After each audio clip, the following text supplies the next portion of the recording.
Bismillahirrahmanirrahim. Assalamualaikum warahmatullahi wabarakatuh. Masih bersama karduk.com.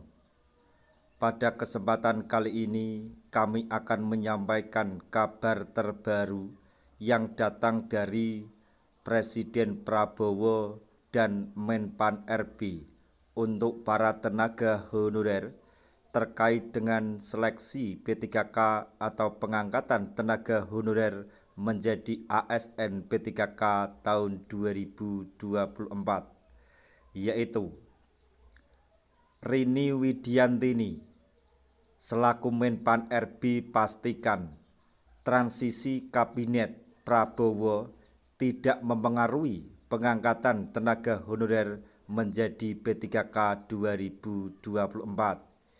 Ini jaminannya.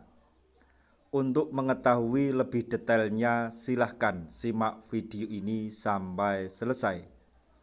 Tapi sebelum kami lanjutkan, bagi rekan-rekan yang baru menemukan channel ini, tekan like dan subscribe-nya, dan juga tekan lonceng notifikasinya supaya nanti bisa mengetahui informasi terbaru terkait dengan seleksi P3K atau pengangkatan tenaga honorer menjadi ASN P3K tahun 2024.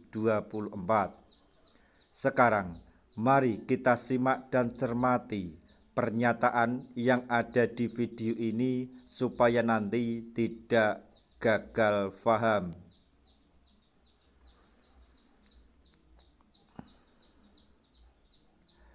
Menteri Pan RB Rini Widiantini telah menetapkan salah satu program prioritas di 100 hari pertama masa jabatannya adalah penuntasan nasib tenaga honorer di Indonesia. Proses penataan tenaga honorer tersebut akan ditempuh melalui seleksi P3K 2024 yang dibagi menjadi 2 tahap. Tahap pertama untuk pelamar prioritas THK 2 dan tenaga honorer database BKN atau tenaga honorer yang ada di dalam database BKN. Sedangkan untuk tahap yang kedua ditujukan atau diperuntukkan untuk tenaga honorer atau non-ASN yang bekerja di instansi pemerintah minimal 2 tahun dan alumni PPG. Adapun mekanisme pembagian formasi nantinya akan dilakukan berdasarkan skala prioritas. Rini Widiantini selaku Menpan RB yang baru menerangkan pihaknya akan menuntaskan persoalan tenaga honorer berdasarkan 4 prinsip, yaitu 1. Menghindari PHK massal. 2. Tidak mengurangi pendapatan tenaga honorer saat ini. 3. Tidak mengakibatkan pembengkakannya anggaran negara. 4. Dilakukan berdasarkan regulasi yang ada.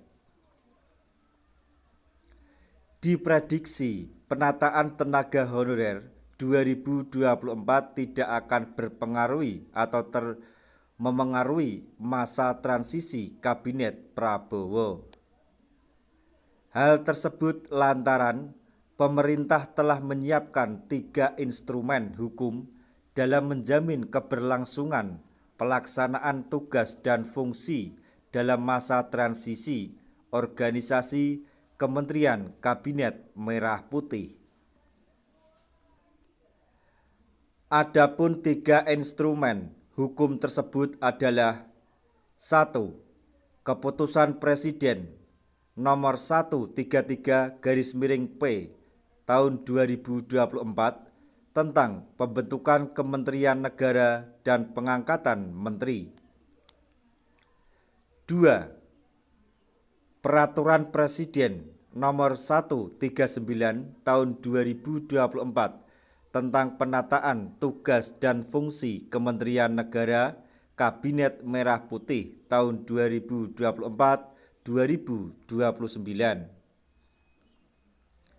3. Peraturan Presiden Nomor 140 Tahun 2024 tentang organisasi Kementerian Negara. Nah, itu tadi informasi yang dapat kami sampaikan. Semoga informasi ini dapat bermanfaat bagi rekan-rekan tenaga honorer semuanya. Di akhir video, kami mengucapkan banyak terima kasih. Wassalamualaikum warahmatullahi wabarakatuh.